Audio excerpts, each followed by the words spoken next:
It was towards the end of May when I finally accepted that I was losing him and he was going to die. At that point, we discussed it, what his wishes were, and he didn't want to be in the hospital, and that's not the kind of people that we are anyway. So we made a decision to bring death out of the hospital and into the home.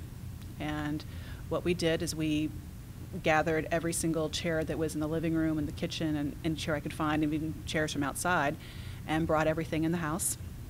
He entered the dying process, and it lasted 10 days. And those 10 days were like an incredible wake. There were people in and out of the house. You were there, of course, 24/7. There were people eating and drinking and telling stories and taking turns laying in bed with Paul and holding him and telling him how much they loved him.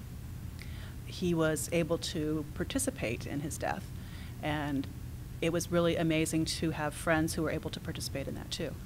So I was not alone, and it was probably the most bittersweet experience of my entire life, of watching somebody that I spent the last 20 years with and I intended to grow old with, to watch them slip away. But what an incredible honor it was to help somebody that you love so much make that transition in such a beautiful way. So after Paul died, then obviously your life is going to be turned completely upside down. And how does it get turned upside down? I was like, oh my gosh, what am I doing? Life is way too short, and I started thinking what's important, and what is important to me is certainly, it wasn't corporate anymore. It wasn't so much about the money. It wasn't about the security. It's about do what you truly love. Where's your passion? What do you care about? And I cared about making art. I cared about pursuing a writing career. I cared about my family.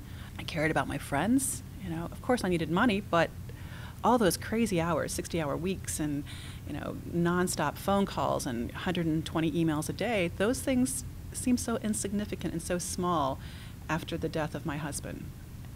I always say that Paul's death taught me how to live, and that, unfortunately, it took that strong of a situation for me to realize that this corporate thing that I was doing really wasn't that important.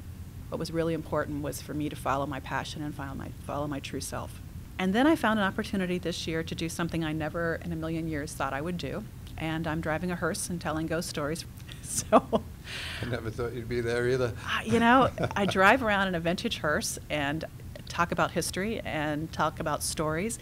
And again, when I do these tours, I don't over-sensationalize them. I don't make them scarier than they are. It's not a theatrical tour because I think it's very important that we have respect for the people that have passed. So to me, it's sort of full circle of telling the stories about someone that actually lived. Someone's mother, somebody's sister, somebody's cousin. They're people who actually lived here in St. Augustine. And to try and honor their memory and tell their stories to the best of my ability. So now I drive around and, like I said, locals as well as tourists, and tell the ghost stories. And I think it's kind of interesting coming full circle for me of making a living driving a hearse, which signifies death. Right. And this is how I make a living, through death, in a very strange sort of way. It is a riot, in a strange sort of way.